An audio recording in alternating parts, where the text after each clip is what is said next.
I told the guys after the game, everybody take a deep breath. Felt like for a good portion of the evening, everybody was holding their breath. And, there was a little bit of tension in our huddles. It's a testament to our guys, the progress they've made, that, we feel like with a veteran team like that, a bunch of guys that played in the Final Four, something's off if we're not, ahead by 10 or something. So I thought our guys did a great job of hanging in there, continuing the battle. Down the stretch, the defensive end won us the game. At one point we got, I believe, 7 straight stops. Did a really, really good job turning them over. Did not do a great job for 32 minutes defending the three-point line. And they made some bombs. They made some tough ones. But, just really proud of our guys where they hung in there and battled, stayed together.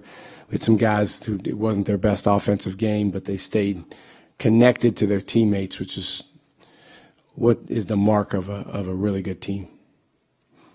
Tyler just told us about the sticky notes and the jug. Where did you get the inspiration for doing that?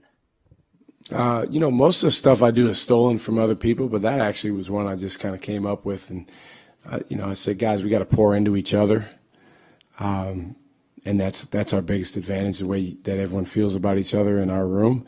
And so I said, let's get a pitcher, and let's have everybody write, one thing that they can do that's under their control, and fold it up and put it in the pitcher. And then we carry that around with us for 2 days of practice, and, most importantly in the game. And I thought that it helped us. It gave us a little bit of an anchor that, hey, no matter what, even though we're behind, they're making shots. They went on a run. Cam Jones had some balls that didn't go in. Omax had a tough, go for a while on offense. Just continue to pour into each other, and I thought our guys really benefited from helping each other. Those 7 straight stops down the stretch, how did you see your defense just meet the moment at the end? Well, we had to ramp up our level of violence, and, we were talking about it all game long in our huddles. But it's one of the things about being at this level of basketball is it's really, really easy to talk about what needs to occur. It's really hard to go do it at this level against a bunch of guys that, their starting lineup is 4 old guys that, played huge roles in taking that team to the Final Four last year, and then a McDonald's All-American. And so they've got a really dangerous team, and I think Villanova deserves a ton of credit. The way they came out tonight and played with aggressiveness and, really attacking, being ready to shoot. I thought they got us on their heels doing that. Shaka, first housekeeping. You have an update on Sean. Is he still questionable for Saturday's game against Butler? Yeah, he is. He has a wrist injury that is still kind of in the mode of being evaluated. Need to determine what the best kind of course of action is for him. But he'll kind of same status he had going into today. And then in the second half, Tyler and Cam combined for 24 points. How did you see them meet that moment also to maybe get that offense going? Villanova held them a little bit in that first half. Yeah, Villanova's defensive system is unique because they pretty much switch everything on the ball, and they do a really good job, probably better than almost anyone we've played against, of refraining from putting 2 guys on the ball. Tyler's the best, when he gets 2 on the ball at finding the open teammate. Villanova does a nice job of taking that away. But I thought Cam and Tyler, they at different spots, they did a good job playing with aggressiveness and getting in the paint. I don't know what our paint touch total was, but we did, get to the rim or get into the paint a fair number of times. That's what allowed us to get fouled. We missed some shots, of the 4, 5, 6 foot variety that we'd love to have back. But I thought our guys did a good job being aggressive, especially those two guys, and getting deep in there. Two-part question. How much does your team feed off the crowd here at Fiserv Forum? And again, hoping to do that again at National Marquette Day on Saturday. And then Butler, the challenges that you face against them. Well, I mean, our team feeds off of our crowd so much. I mean, as much or more than any place that I've ever been as a coach. You know, and again, tonight, it's interesting. We're playing Villanova. You know, this is Villanova. But I thought there was some tension a little bit within our group and maybe in the building to some extent, that the game wasn't coming a little bit easier. And that's why I think my favorite thing about us being able to win this game tonight is that we have that in our pocket now, that we were able to go grab a game that did not come easy. And I appreciate our crowd just kind of hanging in there when the game was, you know, it wasn't like a free-flowing game where we're bombing in a lot of shots like we've done in the past. And everybody hung in there. And then when we were getting stops, the crowd was awesome. The way the crowd exploded when Stevie Mitchell kind of just took the ball out of a guy's hands, that's what it's all about. And, you know, I'm grateful for a lot of things here at Marquette, but I would say at or near the top is the folks that come and support us every home game, our students, all of our season ticket holders, and the people that make the atmosphere in Fiserv what it is. As for Butler, to be honest with you, they're the one team in the league we haven't played yet. I haven't really watched them closely yet because I try to go one game at a time. I've seen them play, obviously just watching other teams on tape.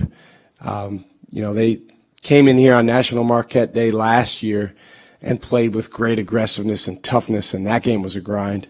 So, you know, we'll, you know, kind of turn the page tomorrow and you know, get to what we need to do in that game. But it's early February. You know, this time of year, it's all about growing and improving and trying to work towards playing your best basketball at the end of the year. At the end of the first half, after Villanova hit that big three and then Cam Jones came back down on the other end, how is that able to kind of get your guys' offense going and the momentum going heading into the second half? Well, I mean, it was a big momentum shot. The shot looked good when it left his hands. You know, I guess that's one of the positives of him shooting that moon ball all the time, that that one had a good chance to go in. But I mean, he's such a gifted player, and you know, he'd been dealing with since Saturday, you know, a hip that was bothering him. He took a really hard hit in the DePaul game, and he didn't practice on Thursday, and then he did some stuff yesterday, but he wasn't 100%.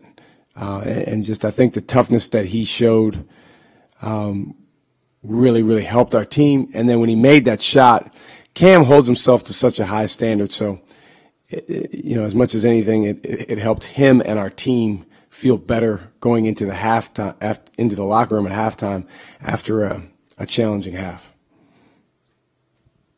Villanova had like three of their starters pick up a couple fouls in the first half, not play much, and so they had some, like Housen has a big first half, a lot of maybe unlikely candidates.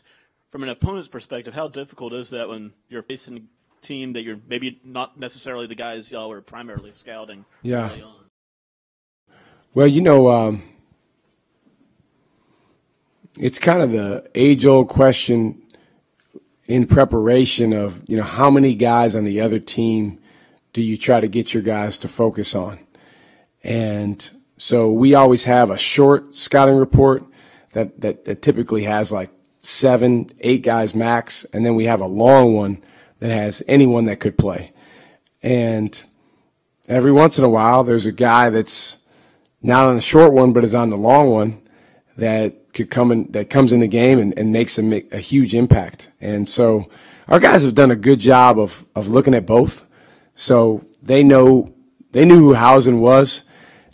He did the same thing he did tonight. He did that against Oregon back in November when they played, you know, out in Portland in their exempt event. He did the exact same thing. He came in, he's bombing threes, you know, doing what he did tonight. So it wasn't surprising, but I thought, actually some of their foul trouble really worked in our favor in terms of, us being able to get to the foul line. And then I think it hurt their continuity out there a little bit at times with different lineups just because they had to sub. Obviously, Whitmore's a terrific player, and he's been on a tear. So for him to not be able to play quite as much because of foul trouble was big for us. And, today was not, when we look back on the season, we're not going to say that was our best performance of the year. It wasn't. So, for our guys to show the character and fight through some of the adversity that we saw and get 7 stops in a row says a lot about them. Thank you, guys. See you Saturday.